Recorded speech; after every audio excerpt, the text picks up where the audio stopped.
ನಾನು ಗಿರಿಜಾ ಮಾತಾಡ್ತಾ ಇರೋದು ಫಾರ್ಮರ್ ಹೋಮಿಂದ, ಕೇರ್ನಗರ ತಾಲೂಕು ಕಾಮೆನಲ್ಲಿ. ಬನ್ನಿ, ನಿಮ್ಗೆ ಇವತ್ತೊಂದು ಹಣ್ಣಿನ ಗಿಡದ್ದು ಪರಿಚಯ ಮಾಡಿಸ್ತೀನಿ. ಬನ್ನಿ ಹೋಗೋಣ, ಅದ್ರ ಪರಿಚಯ ಮಾಡ್ಕೊಂಡು. ಹೇಳಿದ್ನಲ್ಲ ನಿಮ್ಗೊಂದು ಹಣ್ಣಿಂದು ಗಿಡ ಪರಿಚಯ ಮಾಡಿಸ್ತೀನಿ ಅಂತ.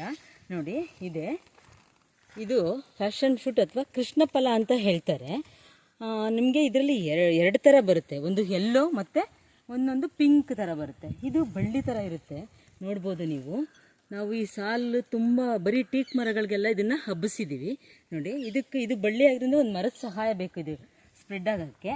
ಬಟ್ ಇದು ಏನಪ್ಪ ಅಂದರೆ ಇದ್ರದ್ದು ಮೂಲತಃ ಬಂದು ಬ್ರೆಜಿಲ್ ಮತ್ತು ಅರ್ಜೆಂಟೈನಾದಲ್ಲಿ ಜಾಸ್ತಿ ಬರುತ್ತೆ ಇದು ಬಳ್ಳಿ. ಬಟ್ ಇದು ಸ್ವಲ್ಪ ಉಷ್ಣಾಂಶ ವಾತಾವರಣದಲ್ಲಿ ಚೆನ್ನಾಗಿ ಬರುತ್ತೆ ಇದು.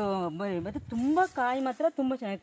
ಮತ್ತು ಇದ್ರ ಹೂವು ಸಹ ಸೇಮ್ ಕೃಷ್ಣ ಕಮಲದ ಥರನೇ ಬರುತ್ತೆ. ಹೂವು ತುಂಬ ಚೆನ್ನಾಗಿರುತ್ತೆ.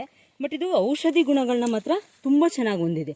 ಎಲೆ ಮತ್ತು ಇದ್ರ ಕಾಯಿ ಪ್ರತಿಯೊಂದೂ ತುಂಬ ಔಷಧಿ ಗುಣ ಚೆನ್ನಾಗಿ ಹೊಂದಿದೆ. ಇದೇನಪ್ಪ ಅಂತಂದರೆ ಇದರಲ್ಲಿ ಇದು ಉಪಯೋಗ ಏನೋದಂದರೆ ಇದರಲ್ಲಿ ಆ್ಯಂಟಿ ಆಕ್ಸಿಡೆಂಟ್ ಜಾಸ್ತಿ ಇದೆ. ಮತ್ತು ವಿಟಮಿನ್ ಸಿ, ಇ ಮತ್ತು ರೈಬೋಪ್ರೋವಿನ್ ಮತ್ತು ಕೆರಟಿನ್ ಜಾಸ್ತಿ ಇರೋದ್ರಿಂದ ಚರ್ಮಕಾಂತಿಗೆ ತುಂಬ ಒಳ್ಳೆಯದು ಇದು.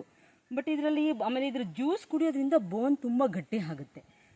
ಇದು ಏನಂತ ಅಂದರೆ ಇದ್ರದ್ದು ಜ್ಯೂಸು ಮಾತ್ರ ಇದ್ರ ಹಣ್ಣಿಂದು ಸ್ಮೆಲ್ಲು ತುಂಬ ಚೆನ್ನಾಗಿರುತ್ತೆ.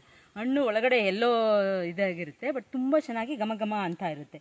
ಬಟ್ ಇದೇನಪ್ಪ ಇನ್ನೊಂದೇನು ಇದ್ರದ್ದು ಅಂತ ಅಂದರೆ ಇದು ಒಂದು ಇದ್ರ ಥರ ಏನೋ ಕಮರ್ಷಿಯಲ್ ಆಗಿ ಬೆಳೆ ಥರ ಇದನ್ನ ಮಾಡ್ಬೋದು. ಬಟ್ ನೀವು ದುಡ್ಡು ಕೊಟ್ಟರು ಮಾರ್ಕೆಟಲ್ಲಿ ನಿಮಗೆ ಹಣ್ಣು ಸಿಗಲ್ಲ.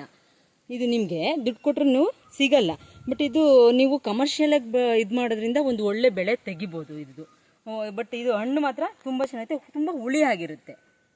Thank you. ಈ ವಿಡಿಯೋ ಇಷ್ಟ ಆಗಿದೆ ಶೇರ್ ಮಾಡಿ, ಲೈಕ್ ಮಾಡಿ.